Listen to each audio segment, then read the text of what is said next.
Liberdade é um desejo no coração de todas as pessoas. E a razão para isso é porque Deus nos criou para ser livres. Deus não nos criou para ser preso a nada.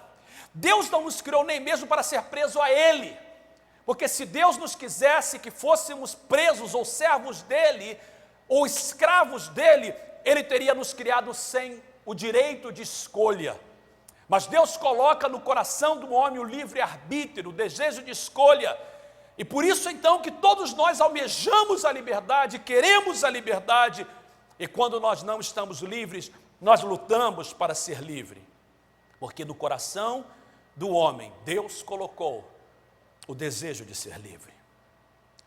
Mas, mesmo com todo o desejo, com todos os discursos, com todas as tentativas de alcançar a liberdade, a verdade é que poucas pessoas são verdadeiramente livres. Ano passado, quando nós fizemos a viagem a Moçambique, tivemos a oportunidade de dar uma parada na África do Sul, e ficamos ali descansando na África do Sul, e uma das coisas que nós fizemos, nós fomos visitar o museu do Apartheid, que é o museu que celebra aquele período na África do Sul em que havia o governo da minoria branca contra a maioria negra. E a história do Apartheid, desse sistema, é muito triste, é muito chocante. A história de Nelson Mandela, a história de outros líderes que morreram em busca de uma liberdade.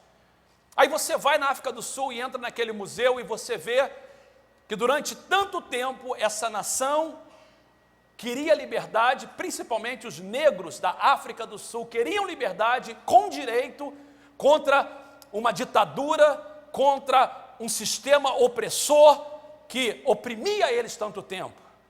E eles então conseguiram essa liberdade. E essa semana eu estava lendo no jornal a respeito do que será possivelmente o novo presidente da África do Sul, um país que em poucos anos vai sediar a Copa do Mundo.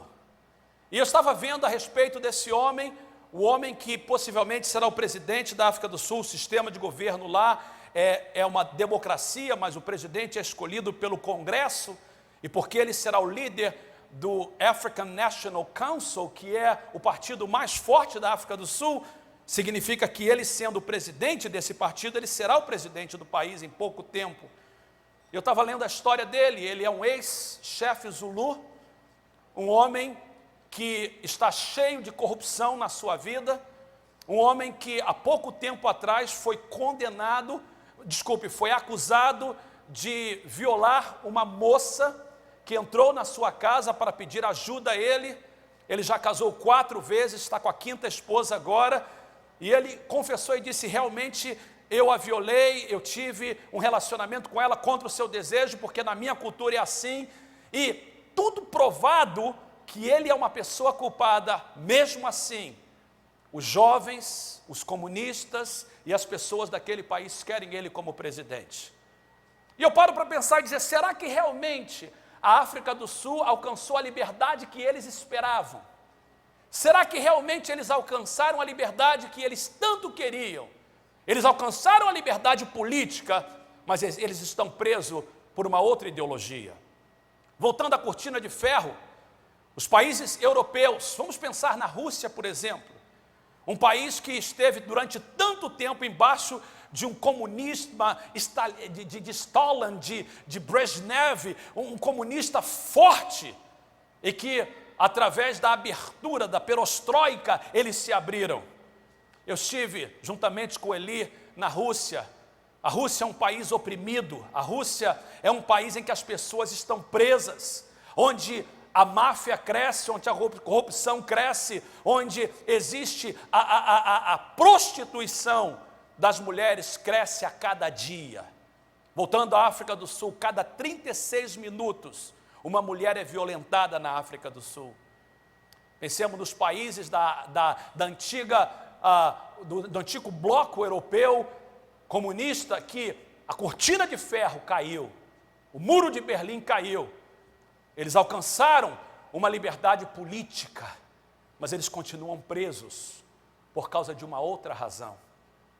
Esse país que nós vivemos é o país então da liberdade, é o país da estátua da liberdade, mas você não precisa de ir muito longe, você anda nas ruas das nossas cidades, anda na rua de São Francisco, e você vê num país da liberdade, homens e mulheres presos pela bebida, pela droga, pelo dinheiro, escravo do trabalho, escravo dos prazeres. Nós estamos começando uma série muito importante que fala que Deus quer realmente trazer a verdadeira liberdade. A verdadeira liberdade não é uma liberdade política, nem uma liberdade social. A Bíblia diz que somente o Filho, Jesus, pode nos libertar. Durante as próximas 6 semanas, nós estaremos falando que eu e você podemos ser livres. Hoje eu estarei introduzindo a mensagem, semana que vem vamos falar sobre a liberdade do passado. Pessoas que estão presas no passado precisam ser libertas de uma vez por toda. Liberdade do pecado, liberdade da dívida, liberdade da doença, e terminaremos a série falando que devemos e podemos ser livres para Deus. Eu quero dizer que você pode experimentar essa liberdade em qualquer lugar, em qualquer circunstância. E eu espero que durante essas 6 semanas, eu e você vamos sair daqui não só livres, mas proclamando liberdade aos cativos, abrindo as portas da prisão. Foi essa a mensagem que Jesus pregou. A primeira mensagem de Jesus foi: o Espírito de Deus está sobre mim, porque o Senhor me ungiu para pregar e anunciar as boas novas e apresentar a liberdade aos cativos. Um dia nós éramos presos, hoje Deus nos libertou. E Deus continua nos libertando para que a gente possa trazer essa palavra, essas boas novas para as pessoas que estão presas. De todas as liberdades, como eu disse, que o homem pode imaginar e desejar, a liberdade que Deus oferece é a mais importante. Só esta liberdade da parte de Deus pode fazer o homem verdadeiramente livre. E só a partir da liberdade que Jesus dá, nós podemos desfrutar toda e qualquer liberdade. Eu queria trazer alguns pensamentos iniciais sobre liberdade. Eu queria que você prestasse atenção a alguns pensamentos iniciais que nos ajudam durante essa série de mensagens. Primeiro pensamento inicial: toda liberdade envolve algum risco. Leia comigo, por favor, e repita comigo junto. Vamos ler juntos? Toda liberdade envolve algum risco. Quando a gente fala de liberdade, nós temos que parar para pensar que liberdade é algo perigoso. Por exemplo, todo pai e mãe, se pudesse, estaria protegendo o seu filho o tempo todo, guardando o filho. Existem mães, por exemplo, que guardam o seu filho embaixo da sua saia, estou falando de forma simbólica. E o que acontece se você tem um filho e a mãe super protege esse filho? Ele nunca vai crescer para ser um homem. Aliás, muitos casos de homossexualismo aconteceram porque a mãe super protegeu o seu filho e que nunca deixou ele ser um homem. Existem, por exemplo, muitos pais que protegem os seus filhos ao ponto de nem deixar sair. Tem pais, por exemplo, principalmente pais de primeira viagem, não é? Eles fazem o seguinte, dizem assim: olha, eu não quero que meu filho vá lá para fora para não pegar um resfriado, para não pegar uma doença. E a verdade é que quando você super protege, o seu filho nunca vai poder criar anticorpos para poder batalhar contra essas doenças que mais tarde ele vai ter que enfrentar.